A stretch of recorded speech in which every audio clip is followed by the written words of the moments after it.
నమస్కారం ఘంటారావానికి స్వాగతం. ముందుగా ప్రధానాంశాలు. రేపటి నుంచి పార్లమెంట్ శీతాకాల సమావేశాలు. అదాని మణిపూర్ అంశాలపై సభ దద్దరిల్లే అవకాశం.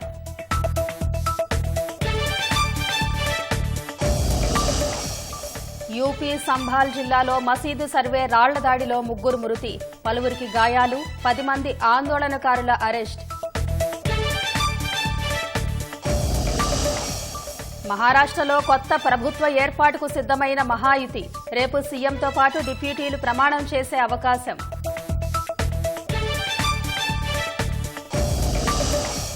COP29 నిర్ణయించిన పర్యావరణ ప్యాకేజీపై భారత్ అభ్యంతరం.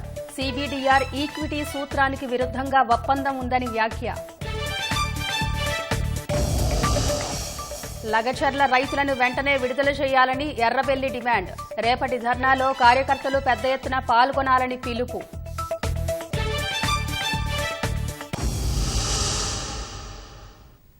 మహారాష్ట్రలో తిరుగులేని విజయం సాధించిన బీజేపీ నేతృత్వంలోని మహాయుతి ప్రభుత్వ ఏర్పాటుకు సిద్దమైంది. రేపే ప్రమాణ స్వీకార కార్యక్రమం జరిగే అవకాశం ఉందని సిందే వర్గం శివసేన నేత దీపక్ కేసార్కర్ వెల్లడించారు.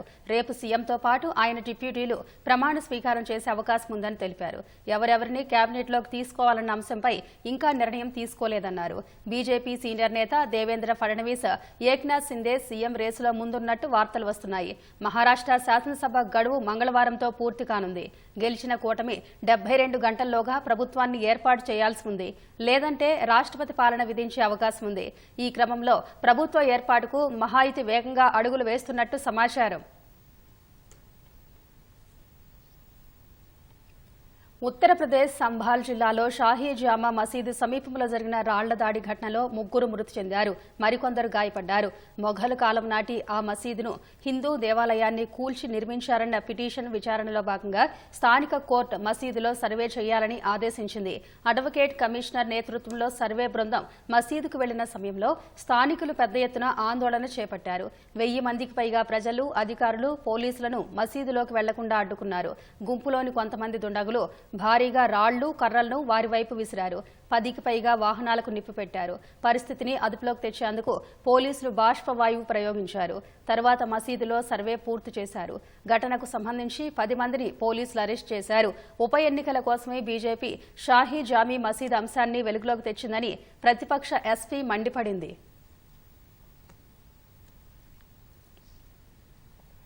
మహారాష్ట్రలో కాంగ్రెస్ పార్టీకి ప్రజలు బుద్ధి చెప్పారని మాజీ మంత్రి హరీష్ రావు తెలిపారు. ఓటమి తర్వాతైనా కాంగ్రెస్ పార్టీ మోసాలు మానుకోవాలని హరీష్ రావు హితవు పలికారు. కరీంనగర్ జిల్లా హుజూరాబాద్లో మీడియా సమావేశంలో పాల్గొన్న హరీష్ రావు రాష్ట్రంలో ప్రజాస్వామ్యం లేకుండా పోయిందని ఆగ్రహం వ్యక్తం చేశారు. లగచర్లకు నేతలెవరూ వెళ్లకుండా అడ్డుకుంటున్నారని ఆరోపించారు. లగచర్లలో పారిశ్రామిక కారిడార్ ఏర్పాటు చేస్తున్నామని అబద్దాలు చెప్తున్నారంటూ హరీష్ రావు వ్యాఖ్యానించారు.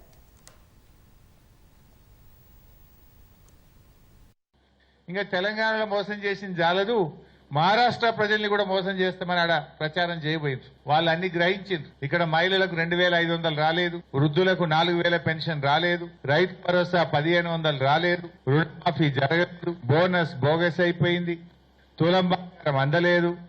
అన్ని విషయాలు అర్థమైనాయి కనుకనే మహారాష్ట్రలో కాంగ్రెస్ పార్టీ గుణపాఠం చెప్పింది. సో ఇప్పటికైనా రేవంత్ రెడ్డి గారు, కాంగ్రెస్ నాయకులు కళ్ళు తెరువుండ్రి, బుద్ధి తెచ్చుకొని మీరు 100 రోజుల్లో అమలు చేస్తామన్న 6 గ్యారంటీలు వెంటనే అమలు చేయాలని చెప్పి బీఆర్ఎస్ పార్టీ డిమాండ్ చేస్తుంది. ఇంకా ముఖ్యమంత్రి గారు నిన్న మీరు చూశారు, ఆయన నియోజకవర్గం లగిచెర్లలో అది ఫార్మా సిటీ కాదు, అది ఇండస్ట్రియల్ ఎస్టేట్ అని మాట మార్చిండు. అబద్ధం ఆడడానికి సిగ్గుండాలి. నువ్వు ఇచ్చిన గెజిట్ నోటిఫికేషన్లు ఏముంది? జూలై 2024 19 జూలై 2024 నాడు లగిచెర్ల ప్రాంతంలో ఫార్మాసిటీ ఏర్పాటు చేస్తూ నీ ప్రభుత్వం గెజిట్ ఇచ్చింది. నువ్వేమో ప్రజలు తిరగబడితే ఇప్పుడు మెల్లగా మాట మార్చి లేలే అది ఇండస్ట్రియల్ ఎస్టేట్ అని మాట్లాడుతున్నావు. నీ నియోజకవర్గంలో నిన్ను ఓటేసి గెలిపించిన ప్రజలతో మాట్లాడడానికి నీకు ఎందుకు అంత భయం? వెళ్ళు, ఆ గ్రామానికి వెళ్ళు, ఆ ప్రజలతో కూర్చొని మాట్లాడు. పోలీసులను హంగు ఆర్భాటాలు లేకుండా ఆ ప్రజల దగ్గరికి వెళ్ళు,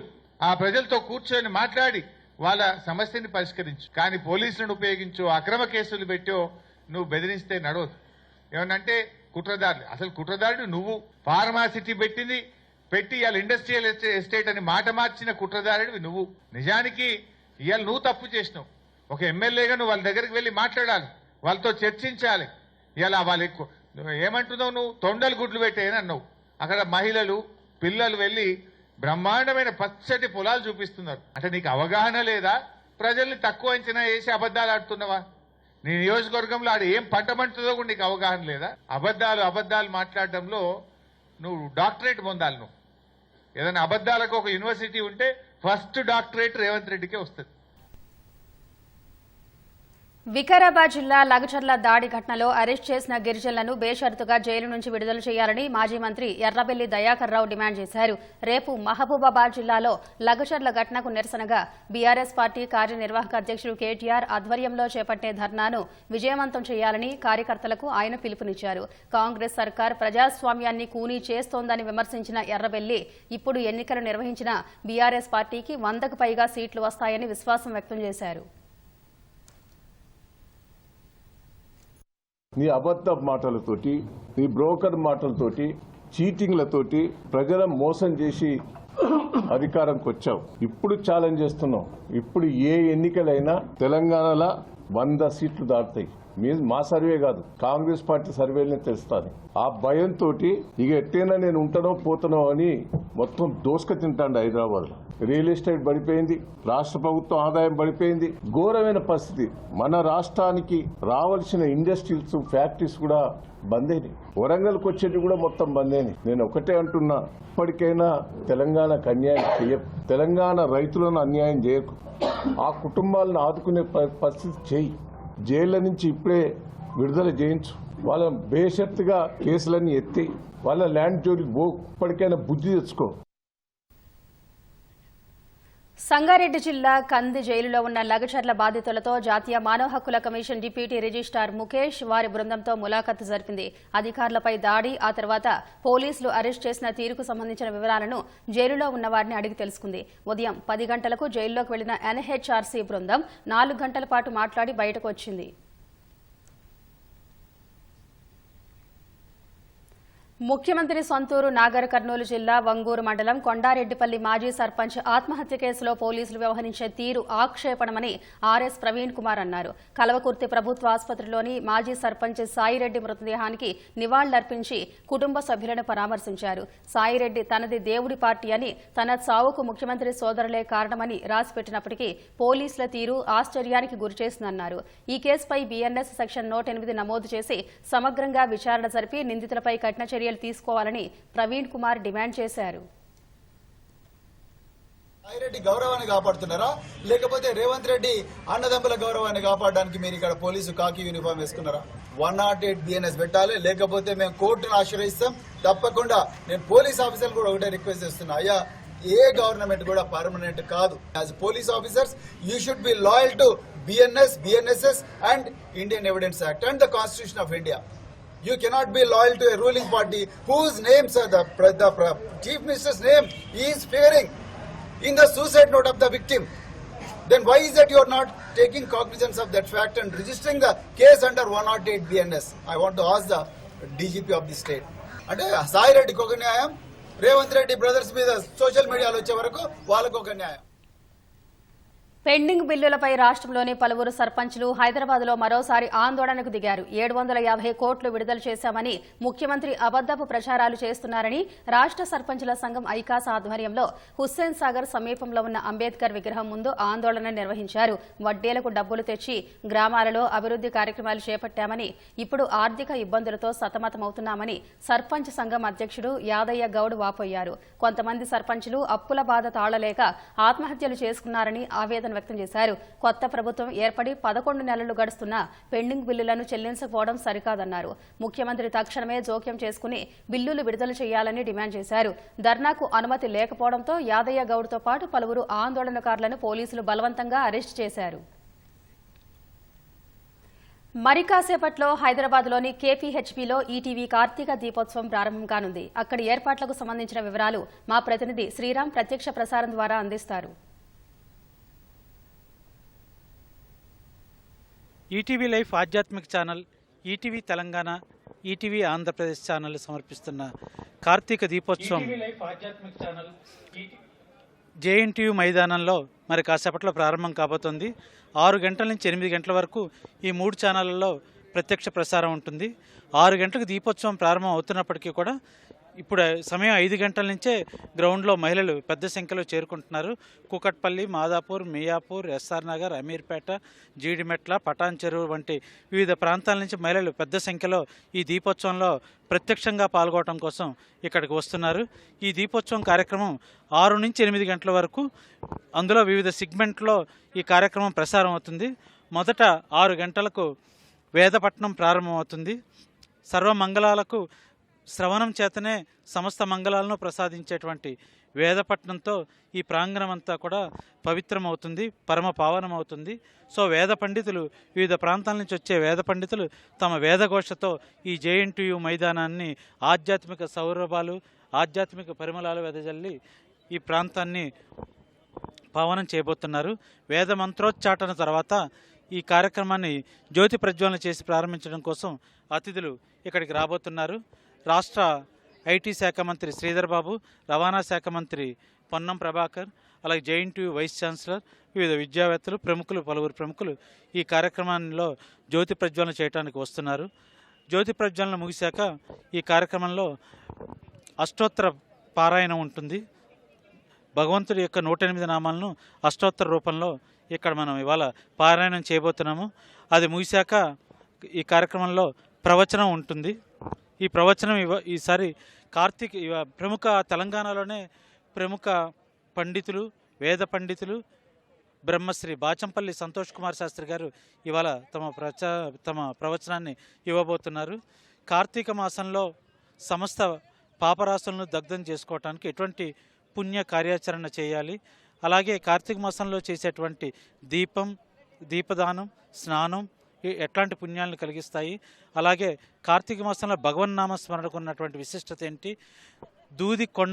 దూది పర్వతాల లాంటి పాపరాశిని చిన్న నిప్పు కణిక దగ్ధం చేసినట్లుగా మనం చెప్పే భగవన్నామం, చిన్న నామస్మరణ ఎటువంటి విశేష పుణ్యాలని కలగజేస్తుంది అనేది బాచంపల్లి సంతోష్ కుమార్ శాస్త్రి గారు తన ప్రవచనంలో ఇవాళ చెప్తారు.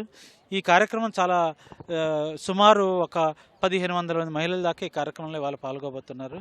కలియుగంలో ఉండేటువంటి ప్రత్యేకత ఏంటంటే సామూహికంగా చేసేటువంటి కార్యక్రమాలకి విశేష పుణ్యాన్ని మన మునులు, ఋషులు ప్రతిపాదించారు.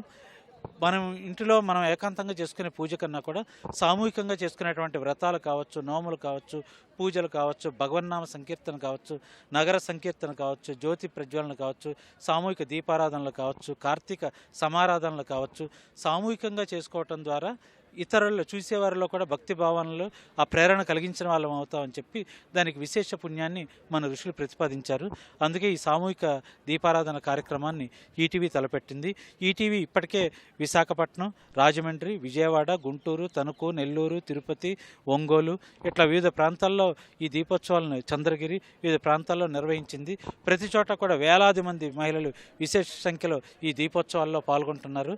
ఈరోజు తెలంగాణలో మనం చేసుకోబోతున్నాం. రేపు సరూర్ నగర్ స్టేడియంలో ఉంది, తర్వాత హన్మకొండలో ఉంది, తర్వాత ఖమ్మంలో ఉంది.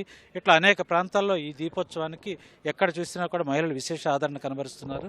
తొలిసారిగా ఈటీవీ ఛానల్ 2014 నుంచి ఈటీవీ తెలంగాణ ఛానల్ కానీ, ఈటీవీ మిగతా ఛానల్స్ కానీ ప్రజల్లోకి వెళ్ళి ఈ జిల్లా కేంద్రాలే కాకుండా ద్వితీయ స్థాయి పట్టణాల్లో కూడా ప్రజల్లోకి వెళ్ళి కార్తీక దీపోత్సవాల పేరుతో ప్రజలను భాగస్వాములు చేస్తూ ఈ ఆధ్యాత్మిక కార్యక్రమాలను కొనసాగించడం అనేది మనం గత దశాబ్ద కాలంగా చూస్తున్నాము. ప్రస్తుతం జేఎన్టీయూ మైదానంలో ఈరోజు జరగబోయేటువంటి దీపోత్సవంలో సుమారు 300 మంది ఈటీవీకి సంబంధించినటువంటి సిబ్బంది ఇక్కడ ఏర్పాట్లను పర్యవేక్షిస్తున్నారు. ఇక్కడ భారీ ఎత్తున సెట్ అది వేసి దీనికోసం రాత్రింబవళ్ళు ఇక్కడ పనిచేశారు. ఇక్కడ మనం చూస్తున్నాం నందీశ్వరుని కానీ, శివలింగాన్ని కానీ, అలాగే వేదిక పైన ఉండేటువంటి శివకేశవులను కానీ. కార్తీక మాసం అనేది శివకేశవులు ఇద్దరికీ ప్రీతికరమైనది కాబట్టి శివకేశవులు ఇద్దరి ప్రతిమలను కూడా మన వేదిక పైన చూడవచ్చు. వేదిక పైన ఎడమ భాగంలో ఉండేటువంటి ఆ పూజాపీఠం నుంచి 3 ఆచార్యులు ఈ కార్యక్రమాన్ని ఆసంతం మనకి నడిపిస్తారు. ఈ కార్యక్రమంలో పాల్గొనేటువంటి భక్తులకు, మహిళా భక్తులకు మొత్తం పూజా సామాగ్రి మొత్తం కూడా ఈటీవీనే ఉచితంగా వారికి అందజేస్తుంది. మీరు చూస్తే ఇక్కడ బల్లలపైన ఎర్రటి కవర్లలో పూజా సామాగ్రిని అందిస్తున్నారు. అందులో పుష్పాలు కావచ్చు, పసుపు కావచ్చు, కుంకుమ కావచ్చు, 365 వస్తువులు కావచ్చు, ఆయిల్ కావచ్చు, లేకపోతే ఆచమనం చేయడానికి నీళ్లు కావచ్చు, సమస్తము పూజకు అవసరమైనటువంటి సామాగ్రి మొత్తం ఈ కిట్లో ఈటీవీనే ఉచితంగా అందజేస్తుంది. ఈ కార్యక్రమంలో పూర్తి ఉచితంగా పాల్గొవచ్చు. ఎటువంటి ప్రవేశ రుసుము లేకుండా ఈ కార్యక్రమంలో మహిళలు పాల్గొవచ్చు. 6 గంటల కార్యక్రమం అయినప్పటికీ కూడా ఇప్పటికే పెద్ద సంఖ్యలో మహిళలు ఈ మైదానానికి చేరుకుంటున్నారు. తొలిసారి జనాల్లోకి వెళ్ళి ఎక్కడో కేంద్రీకృతంగా ఒకచోటే కార్యక్రమం చేయటం అన్నట్టుగా కాకుండా అన్ని జిల్లాలకు, అన్ని ప్రాంతాలకు వెళ్ళి ప్రజలతో కలిసి, స్థానిక ప్రజలతో కలిసి ఈ సామూహిక దీప సమారాధనలు చేయటం పట్ల మహిళల్లో చాలా మంచి స్పందన వ్యక్తం అవుతుంది. ఈ కార్యక్రమం ముగిశాక సుమారు కార్యక్రమం 8 గంటలు ముగిసినప్పటికీ కూడా 9:30 గంటల వరకు మహిళలు ఎవరు ఈ ప్రాంగణాన్ని విడిచి వెళ్ళట్లేదు. ఇక్కడే ఉంటూ, ఇక్కడే ఫోటోలు దిగుతూ, తాధ్యాత్మత చెందుతూ, ఈటీవీతో మాట్లాడుతూ వారందరూ కూడా ఈ కైలాసం తమ కళ్ళ ముందు ఆవిష్కృతమైంది అన్నట్లుగా వారు తమ అభిప్రాయాలను వ్యక్తం చేస్తున్నారు. జేఎన్టీయూ మైదానం నుంచి శ్రీరామ్, కెమెరామెన్ నరేంద్రతో కలిసి శ్రీరామ్, ఈటీవీ న్యూస్, హైదరాబాద్. హైదరాబాద్ గచ్చిబౌలిలోని సిద్దికీ నగర్లో జరిగిన సంఘటన మరవక ముందే అలాంటి సంఘటన మేడ్చల్, మల్కాజ్గిరి జిల్లాలో చోటు చేసుకుంది. పీర్జాదీగూడ నగరపాలక సంస్థ హైదరాబాద్ వరంగల్ జాతీయ రహదారి పక్కన ప్రభుత్వ అనుమతి లేకుండా బిల్డర్ భారీగా సల్లార్ తవ్వకాలు చేపట్టారు. గుంతలో నీరు వస్తుందని మరింత లోతుగా గుంత తీయడంతో పక్కనే ఉన్న అపార్ట్మెంట్ ప్రహరీ గోడ కూలిపోయింది. పెద్ద శబ్దం రావడంతో స్థానికులు, అపార్ట్మెంట్ వాసులు భయంతో పరుగులు తీశారు. సంఘటన జరిగిన వెంటనే అక్కడ ఉన్న సూపర్వైజర్, పని మనుషులు పరారీ అయ్యారు. అనుమతి లేకుండా సెల్లార్ నిర్మాణం చేపడుతున్నారని, బిల్డర్పై చర్యలు తీసుకోవాలని మున్సిపల్ అధికారులకు రోజు ఫిర్యాదు చేస్తున్నా పట్టించుకోవడం లేదని స్థానికులు తెలిపారు. ప్రహరీ కూలిన సంఘటనను అధికారుల దృష్టికి తీసుకెళ్లినా ఇప్పటి వరకు అధికారులు సంఘటనా స్థలికి వచ్చి పరిశీలించలేదన్నారు. బాకు వేదికగా జరుగుతున్న ఐక్యరాజ్య సమితి COP29 సదస్సులో పర్యావరణ ప్యాకేజీని $300 బిలియన్ నిర్ణయించడంపై భారత్ అభ్యంతరం వ్యక్తం చేసింది. కాప్ చర్చల్లో వాతావరణంలో ప్రతికూల మార్పులపై పోరాడేందుకు వర్ధమాన దేశాలకు ధనిక దేశాలు చేయాల్సిన ఆర్థిక సాయాన్ని $300 బిలియన్ నిర్ణయించారు. దీనిపై భారత్ సహా వర్ధమాన దేశాలు అసంతృప్తి వ్యక్తం చేశాయి. అభివృద్ధి చెందిన దేశాలు తమ బాధ్యతలను నెరవేర్చేందుకు వెనకడుగు వేయడం తమను నిరుత్సాహపరిచిందని భారత బృంద ప్రతినిధి చాందిని రైనా పేర్కొన్నారు. అభివృద్ధి చెందుతున్న దేశాల అవసరాలు, ప్రాధాన్యాలను $300 బిలియన్ తీర్చలేవన్నారు. ఈ ఒప్పందాన్ని అంగీకరించలేమన్న ఆమె సిబిడిఆర్ ఈక్విటీ సూత్రానికి ఇది విరుద్ధంగా ఉందని వ్యాఖ్యానించారు. ఈ అంశంలో నైజీరియా సైతం భారత్కు మద్దతు నిలిచింది. ప్రముఖ సంగీత దర్శకుడు ఏఆర్ రెహమాన్తో విడాకుల అంశంపై ఆయన భార్య సైరా బాను స్పందించారు. తనకు ఆరోగ్యం బాగా లేకపోవడం వల్లే ఆయనకు దూరంగా ఉండాలనుకుంటున్నట్టు సైరా బాను తెలిపారు. రెహమాన్పై విమర్శలు, తప్పుడు ప్రచారం చేయవద్దని యూట్యూబ్, తమిళ మీడియాను కోరారు. చికిత్స కోసం ముంబైలో ఉన్నానని, త్వరలో చెన్నై వస్తానని తెలిపారు. 29 ఏళ్ల వైవాహిక బంధానికి స్వస్తి పలుకుతూ నవంబర్ 19న విడాకులు తీసుకుంటున్నట్టు రెహమాన్ ప్రకటించారు. పరస్పర అంగీకారంతో సైరా, తాను విడిపోతున్నామన్నారు. అదే రోజున ఆయన బృందంలోని మోహిని డే కూడా తన భర్త నుంచి విడాకులు తీసుకుంటున్నట్టు ప్రకటించింది. దీంతో రెహమాన్, మోహిని డే ఒక్కటవుతారన్న వార్తలు వచ్చాయి. నెటిజన్లు రెహమాన్ ను తప్పుపడుతున్నారు. ఈ నేపథ్యంలో రెహమాన్ చాలా మంచి వ్యక్తి అని, ఆయన అంటే తనకెంతో ఇష్టమని సైరా బాను తెలిపారు. తమ వ్యక్తిగత గోప్యతకు భంగం కలిగించవద్దని విజ్ఞప్తి చేశారు. గాజాలో మారణ హోమం సృష్టిస్తోందని అంతర్జాతీయంగా ఇజ్రాయెల్ తీవ్ర విమర్శలు ఎదుర్కొంటున్న నేపథ్యంలో జోర్డాన్లోని ఇజ్రాయెల్ ఎంబసీ వద్ద కాల్పులు జరిగాయి. కాల్పులు జరిపిన సాయుధుడిని పోలీసులు హతమార్చాయి. ఈ క్రమంలో 3 పోలీసులకు గాయాలయ్యాయి. క్షతగాతులకు చికిత్స అందిస్తున్నారు. రాయబార కార్యాలయం వద్ద భద్రతను మరింత కట్టుదిట్టం చేశామని జోర్డాన్ అధికారులు తెలిపారు. మరికొందరు నిందితుల కోసం గాలిస్తున్నట్టు వెల్లడించారు. గాజా యుద్ధానికి సంబంధించి ఇజ్రాయెల్ ప్రభుత్వాన్ని విమర్శలు చేస్తూ ఆ దేశ పౌరులు, పర్యాటకులపై పలు దేశాల్లో దాడులు జరుగుతున్నాయి. వాయువ్య చైనాలోని జిన్జియాంగ్ ఉయిగుర్ అటానమస్ రీజియన్లో 2 రోజులుగా భారీగా కురిసిన మంచు రహదారులను కప్పేసింది. దీంతో ట్రాఫిక్ కు తీవ్ర అంతరాయం ఏర్పడింది. పచ్చిక బయళ్లను మంచు దుప్పటి కప్పివేయడంతో పశువుల మేత సేకరించేందుకు రైతులు తీవ్ర ఇబ్బందులు ఎదుర్కొన్నారు.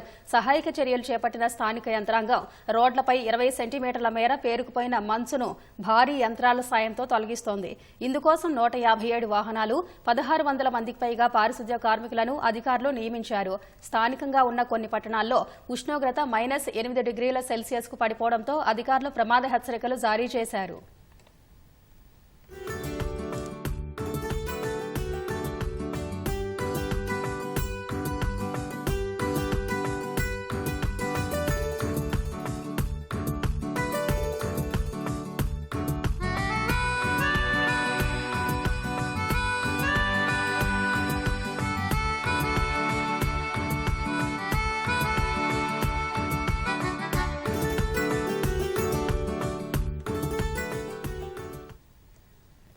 మనిషి స్మార్థంతో జీవన చక్రాన్ని దెబ్బతీశాడని ఆర్ఎస్ఎస్ చీఫ్ మోహన్ భగవత్ అన్నారు. ధర్మం పేరుతో ప్రకృతికి అధర్మం చేస్తున్నారని వ్యాఖ్యానించారు.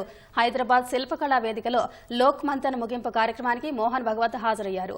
ముగింపు కార్యక్రమంలో కేంద్ర మంత్రులు నిర్మలా సీతారామన్, గజేంద్ర సింగ్ షెకావత్, కిషన్ రెడ్డి పాల్గొన్నారు. ధర్మం గురించి అందరూ ఆలోచించాలని, దానికోసం మన విజ్ఞాన గ్రంథాలను అధ్యయనం చేయాలని భగవత్ సూచించారు. వలస పాలకుల మిగిల్చిన బానిస మనస్తత్వం నుంచి బయటపడేందుకు లోక్ మంథన్ కృషి అభినందనీయమని కేంద్ర మంత్రులు అన్నారు. అయోధ్యలో రామమందిరం నిర్మాణం తర్వాత దేశంలో నెలకొన్న ఆధ్యాత్మిక ప్రగతిశీల వాతావరణం చూసి కొన్ని శక్తులు భారత్లో అరాచకం సృష్టించేందుకు కుట్రలు పన్నుతున్నాయన్నారు. వీటన్నిటినీ తిప్పికొడుతూ భారత్ను విశ్వగురు స్థానంలో నిలిపేలా ప్రజలంతా ఐక్యంగా కృషి చేయాలని పిలుపునిచ్చారు. सृष्टि का धर्म है, उस चक्र को पहचान कर उसके साथ चलना, तो हम सब सुरक्षित रहते हैं. सृष्टि भी फलती फूलती है, हम इस प्रकार देते हैं, वो हमको देती है. इसका चक्र का उल्लेख हुआ, यज्ञ चक्र.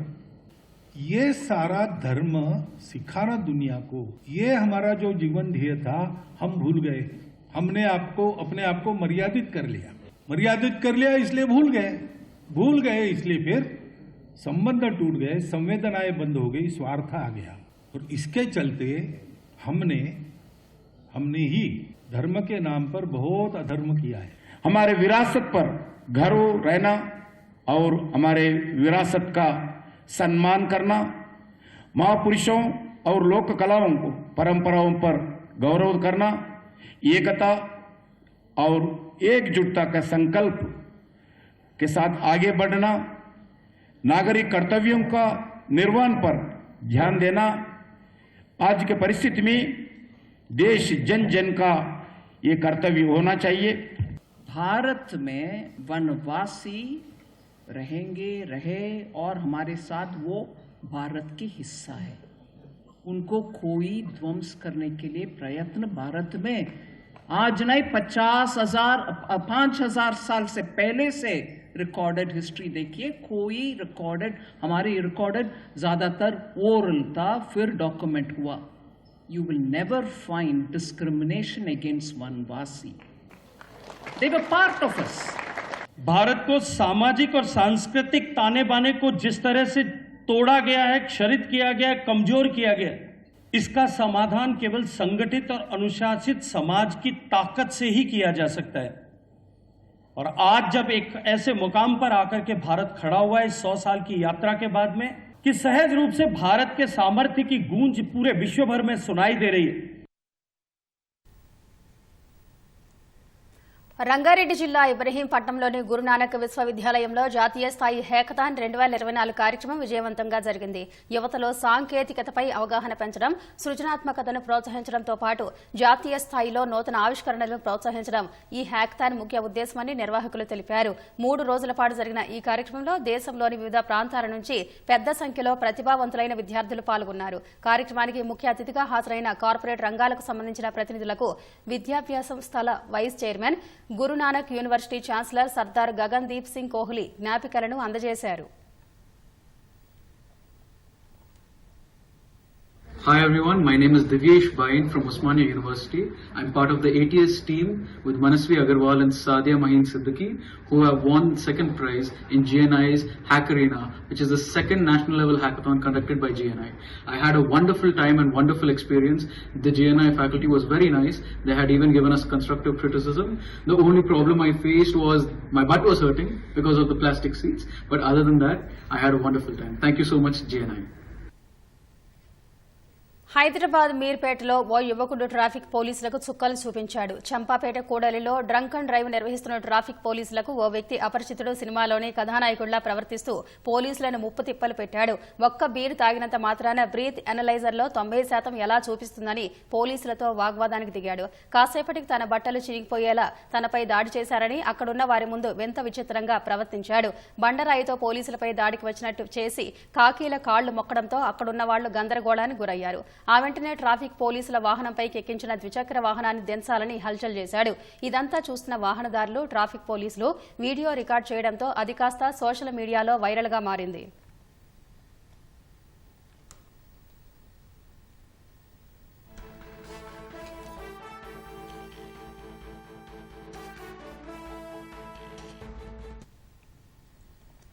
ఫైనాన్స్ సంస్థ ప్రతినిధులు నెలసరి వాయిదాలు కట్టాలని వేధిస్తున్నారని ఓ యువకుడు తన ద్విచక్ర వాహనానికి నిప్పు పెట్టి తగలబెట్టాడు. మెదక్ జిల్లా శివంపేట మండలం కేంద్రంలో జరిగిన ఈ ఘటనలో ద్విచక్ర వాహనం పూర్తిగా కాలిపోయింది. ఫైనాన్స్ సంస్థ తరఫున ప్రతినిధులు ఈఎంఐ కట్టాలని శ్రీకాంత్ని కోరగా తన దగ్గర డబ్బులు లేవని సమాధానమిచ్చాడు. ఆ తర్వాత ద్విచక్ర వాహనాన్ని తగలబెట్టాడు. విషయం పోలీసుల దృష్టికి వెళ్లడంతో ఘటనా స్థలానికి వచ్చి విచారణ చేస్తున్నారు. ఫైనాన్స్ సంస్థ ప్రతినిధులు వేధింపుల వల్లే ఇలా చేసినట్టు శ్రీకాంత్ తెలిపాడు.